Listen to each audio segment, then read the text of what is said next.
Perfect. Hey guys, hope you're all doing well. I just have a short video for you guys today. I just want to talk about sidestepping in Tekken. Um, Primarily your opponent sidestepping, why you're getting sidestepped so much, and how to fix that problem. So this is kind of a remake of a video that I made in Tekken 7, but I wanted to remake it because there's a lot of people that haven't seen that video, and I feel like I can give better information now. So let's just talk about the issue of your opponent sidestepping, first of all.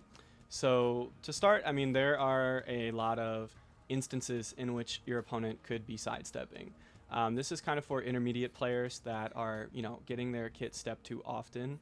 So for one, we have to think about, obviously, homing moves, right? Obviously, you can just do a homing move, and that's an easy way to not get stepped. But homing moves have a lot of weaknesses typically associated with them that may not be super present to you now, but homing moves are typically slower. A lot of them are unsafe. A lot of them, even if they aren't unsafe, they end your turn. Many of them might be highs, right? Having a really good, safe homing mid is pretty rare. Not only that, but homing moves that are safe and are mid and have like really good coverage in that way often don't give you as much reward as other moves that you want to hit, right? So you may find yourself often going to homing moves to stop your opponent from sidestepping, but the reward that you're getting from hitting that homing move isn't really super high, right? So we want to use our other moves to stop our opponent from sidestepping, right? There are three main ways that we can do this. One of them is to forward dash, another is to step with the opponent, and the third is to just delay your timing. So ideally, when you get to a high level of play, you're doing all three of these things often, right? And this is going to make your offense really unpredictable, your timing really unpredictable, things like that. But if you are an intermediate player that's just trying to get stepped less, then we can just focus on one of these at a time, right? So let's just start with a simple example. So let's say you're a Brian player and you have like Brian back one, right? So you have some plus frames. You can apply this to pretty much any character. Plus on block move into like fast poke or whatever it may be, right? We can even talk about moves that aren't pokes and realign those as well. But let's just start with this really simple example. So we have Brian back one and we have our DF2, our 13 frame mid poke, right? So this is, frame trap here, right? So we may want to go to this to keep the opponent in check, whatever. But obviously, as you can see, like it's mega linear if they go right. So we want a way to stop this. So again, like I said, we could go to a homing move and kind of take the lazy solution, but we could also get way more reward for doing other things, right? So the three examples that I talked about, forward dashing, stepping with the opponent, and just delaying your timing, I'll show you all of them right now. So once again, here's just like DF2 immediate, right? Here's if I dash forward, DF2 hits the step. Here's if I step with the opponent. Sorry. DF2 also hits the step, right? If I step with the opponent like that. And then here's if I just delay my timing. So all three of these have one thing in common, which is just that you're delaying your timing, right? The third one is just delay your timing. But other than that, when you step with the opponent, you also delay your timing. And when you forward dash, you delay your timing as well. When you step with an opponent in Tekken, basically, we're just talking about matching your opponent's movement, right? So if I choose to do back one and get my plus frames, rather than taking my turn immediately, like with this DF2 that we've seen doesn't work, I can choose to step and I realign with my opponent, right? So if I just do back one and he steps, we're kind of off axis, right? But if I step with him, we stay pretty much on axis, right? Same thing happens if we forward dash. We stay on axis. So really, a lot of this is just a timing change thing. So delaying your timing is just a really good habit to get into in general. Playing like immediate timing Tekken like this leads to a lot of problems both defensively and offensively, but especially in the case of you are getting stepped really often. So, as we said, we can apply this to a lot of different moves, right? And depending on what character we're playing, what move we're going to choose to realign with will change. But generally, as I said earlier, we want to pick things that are more rewarding than homing moves, right? This is also really good for counter hit baiting. The reason for this is that a lot of people that are like lower or mid-level players, when they first learn about sidestepping, they just try to like step after everything and press a button afterwards. So when you step in Tekken, if you step into a button, you extend your character's hurt box, right? And it leads to you getting counter hit by things that can look very off axis and like super janky. But that's just the way the system is. And so that's why stepping into a button without confirming a whiff is a really bad habit. But we can exploit that as the person that is like trying to shut down the opponent's step, right? So if we have counter hit on, let's have him do standing block, and then we'll turn on the punish, and then we'll just set him to do like sidestep launcher, right? So like, boom, like that. So again, you know, if we do something like this, we get blown up super hard. But if we do something like this, we hit him and we get a counter hit, right? So we can extend this to buttons that are way more rewarding than just our DF2, right?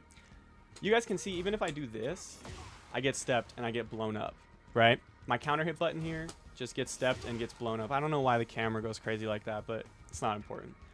But if I just apply any of those three methods that we talked about earlier, I get the counter hit and win, right? So let's say I step with him, boom.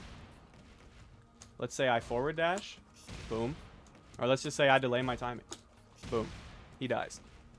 So the biggest thing is just immediate timing leads to you getting stepped all the time, right? Again, all three of these methods are super, super, super good if you use them in conjunction with one another, because it makes your timing way more unpredictable. It makes it way harder for a defender to make a decision, right? So this is, once again, better than just relying on homing moves for a variety of reasons. One, you know, we're getting more reward. Secondly, at a high level, a lot of people are going to be moving around in a very smart way. So they'll be doing like sidestep guard really often.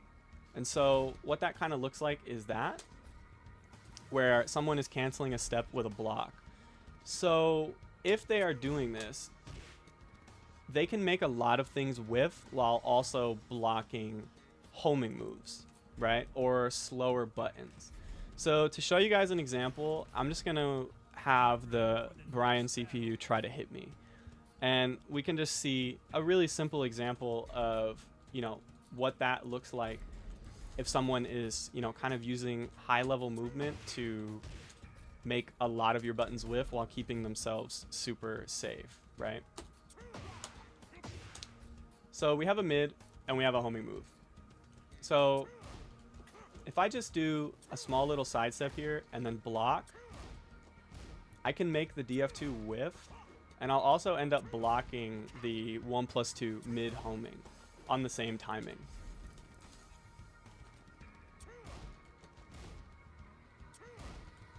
So you could see, you know, immediate timing offense is a bit difficult to pull off if someone is step guarding. Now, once again, yes, Brian 1+2 has extensions, right? But they're risky, and so a lot of times you don't want to do the extension. So what did we just do with our plus frames? We tried to stop our opponent from stepping, and we turned a +4 situation into a situation where we are -7 on block, right? The same principle goes for a lot of characters' homing moves. But again, if we're being smarter, we can beat this without giving up our turn, right? So rather than doing back one into immediate button, let's just do what we were doing before, right? Let's do a forward dash instead. And so our opponent step guards, and yes, they block the forward 3, but now we're 0, right? We're not -7. We didn't give up our turn. Rather than doing a homing move that wouldn't have given us that much reward, we instead used a mid counter hit button that would have given us a lot of reward had our opponent pressed a button there after their step, and it was blocked and we're 0. So we're still in a really, really good situation. I hope that makes sense to you guys, right? A lot of playing Tekken 8, especially at a high level, is like snowball and momentum and kind of like repeated situations, right? So the more that we can give ourselves advantageous or like winnable situations, either on block or on hit, it's really, really good for us. So this goes, you know, for like countless situations. We can utilize all of these things to get stepped less, right? Now, when we're talking about slower buttons, like running moves or things of that nature, it's a little bit different. Or forward moves. A lot of these moves we can use like built-in realignment with just forward movement, right? So similar to the way that we're using forward dashing to, you know, make our counter hit buttons realign or make our mid pokes realign or, you know, something of that nature, we can do the same thing with like running moves. So again, we'll have him block and then we'll just have him like step right, you know. So as you can see, this hits him here, but now let's have him walk.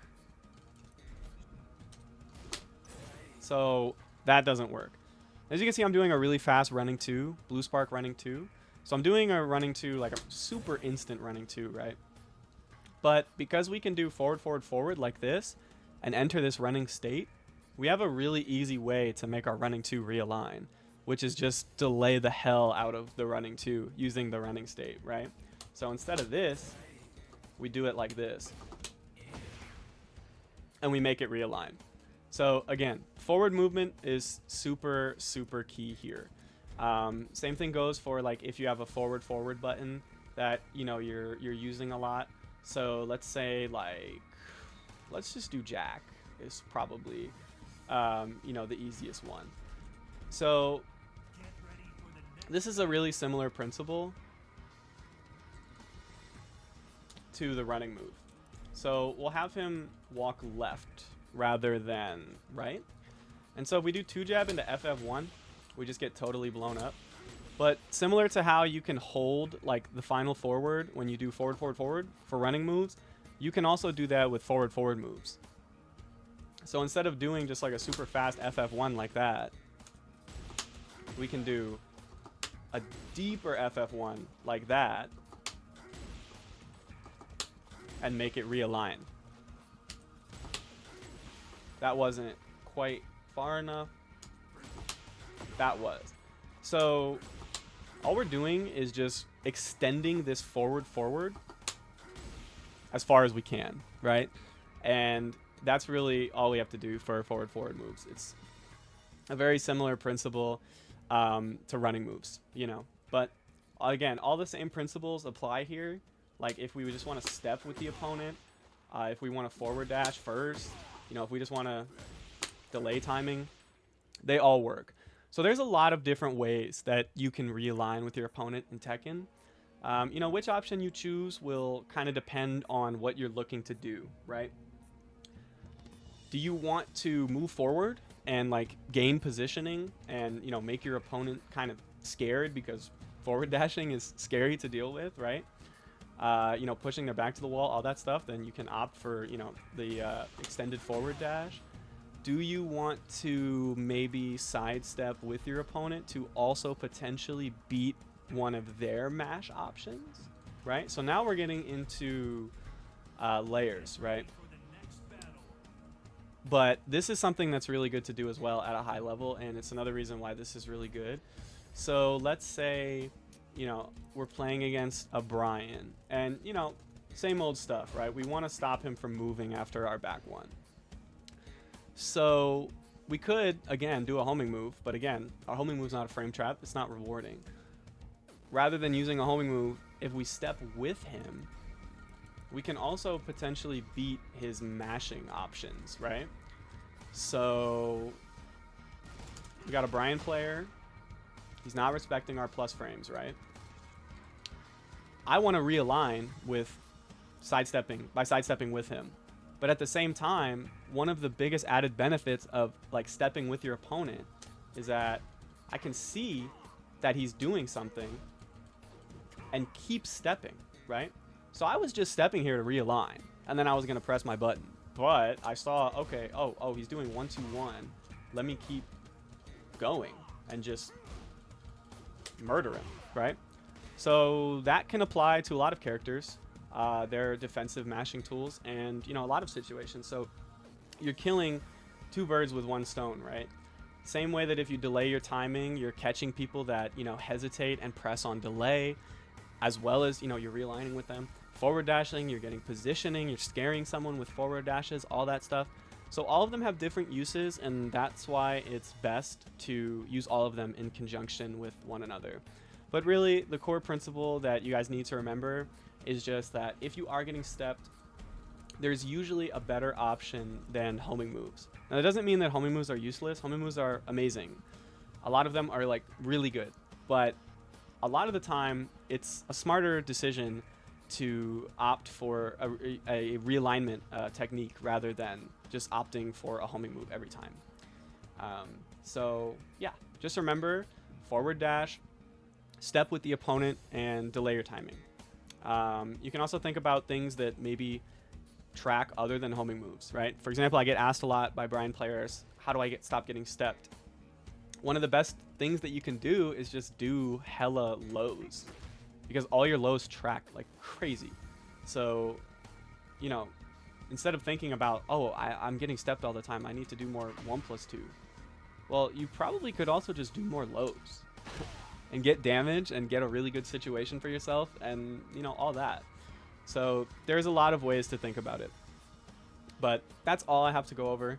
I hope this video was helpful for you guys. If you have questions about it, feel free to let me know, and hit me up on Discord for coaching, and check out my Brian guide on Metafy. And yeah, that's it. Thanks for watching, guys. I hope you guys have a good one, and I hope this video helped you out. If it did, like, comment, subscribe, all that stuff. Thanks.